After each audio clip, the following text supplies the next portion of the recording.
Welcome back to WBTV News on Bounce. Now, we saw the Dow Jones drop significantly as election results were coming in last night, but today it ended near record highs following the election of Donald Trump. Tonight, we want to welcome back Rhondale Haywood about this election-related market trend. He's the Vice President at PNC Wealth Management. Always a pleasure to have you here. You always come with some good information. Thanks for being here again. That's right. All right. A lot of people started to worry when they saw stocks taking a tumble.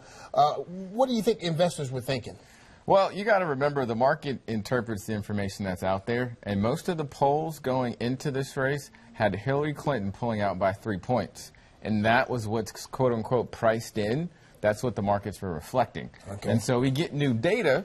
What happens? The markets adjust to that new data, and that's exactly what we saw happen overnight. But like you said, things swung from being down 5% to closing up a little bit more than 1%. So could people have taken advantage of that situation? Well, it gets kind of tricky. So there's these things called futures. So basically people are in the market agreeing to buy into the stock market at certain prices. Right. You and I, regular investors, aren't really going to get access to that. The best we could have done actually was to buy in the market today when the Dow Jones Industrial Average was down about 160 points. Right. The difference between that and where it ended up was almost 2.5%. Right. So there was a small buying opportunity there. It was short, but there was a window there. All right. We'll talk about how well stocks did on Wall Street post-election, if you will, so to speak.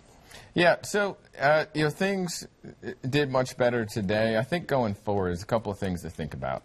Donald Trump has said before that he wants to cut taxes and decrease regulations, that kind of thing. That could be good for consumers. You think about the tax cut we got a couple of years ago, even a couple of years before that. You remember the stimulus check a lot of folks got in the mail, and they went straight to Best Buy and Target to spend those things. I'm not saying that's coming again, but generally speaking, a tax cut is good for consumers and sort of consumer discretionary stocks like Gap and Target.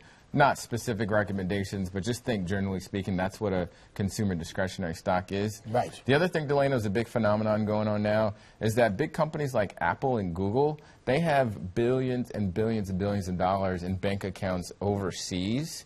And the reason they have it there is because the tax rates in the United States are so high, they have to pay enormous tax to bring them over. Okay. And so what he's proposing is, why don't we bring down that tax rate a little bit? Perhaps they'll bring some of that money in. So technology stocks could see, some strength from that. Best advice I would give anybody, though, don't try to pick and choose and, time the market. Have a great asset allocation.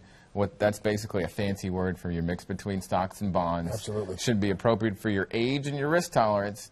Stock market's kind of like a roller coaster. You go to a roller coaster. I take my daughter, who's actually here with me tonight, and they have a line. You got to hit that line. If your stomach isn't strong enough, you shouldn't be on the ride. That's what I tell folks all the time. You want that ride to be, if you're going to get on it, you want it to be a little bit smooth. You want to try to make it smooth. There will be some ups and downs, but again, you got to be tough enough to hang in there. Investing safely. Is it a good time to invest? We know we had that little window last night, so to speak, but is it a good time now moving forward? There is no time like the present. I'm sure that's an old R&B song somewhere. But if not, maybe we can write one after this is over. I like it. Yeah, if you're saving for retirement, I wouldn't be so concerned about what's on the front page of the newspaper as what's on your birth certificate and what's in your checking account. Birth certificate, I mean how old you are. Checking account, what your assets have. Okay? Gotcha. You get started now, you've got a long-term horizon, you can still win in this game. I don't think you have to worry about, who's president and what's going to happen this.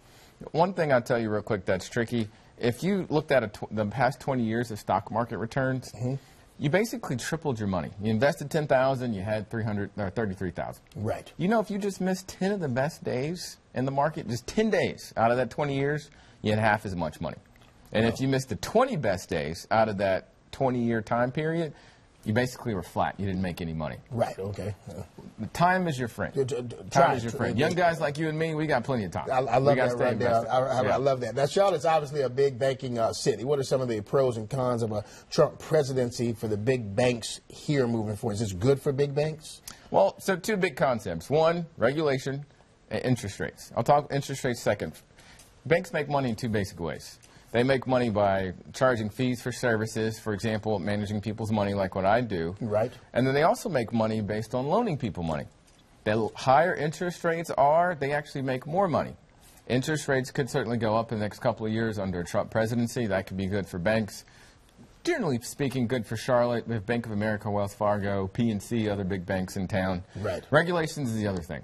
9 years ago, we had all the Dodd-Frank rules that came in and just basically put a lot of limitations on what banks could do. Good, bad, despite on how you feel about it, typically speaking, less regulation allows banks to prosper more in the short term. So that's something to consider. So we could see both of those things happen under a Trump presidency. You talked about the interest rates. How about the taxes as well? The housing market, does it look good there?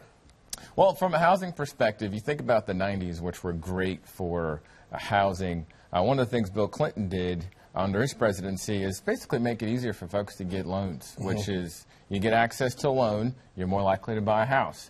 With the housing crisis, that got a lot more difficult. Right. What we could see, and this is a big could, disclosure, what we could see is basically things start to loosen up a little bit where folks can get into houses a little easier. Right. Definitely not as easy as they used to. I mean, we heard some nightmare stories about, people with 3 or 4 houses and 0 jobs. Right. That math doesn't work out. Oh yeah, it's been difficult lately as far as that's concerned, as far as getting a loan and getting a house. But you think it may loosen up a little bit now? It could potentially, generally speaking, we've got the Republicans both controlling the House, right, the Senate, as well as the presidency. So one would think on paper, if we see, hey, your party's in control of each of the major branches of government, get something done. And typically they're talking about lessening regulations, lowering taxes, and those kinds of things. So we could see that show up. All right, Rhondale, always a pleasure to have you. For more information on PNC, log on to WBTV.com. Look in the Web Extra section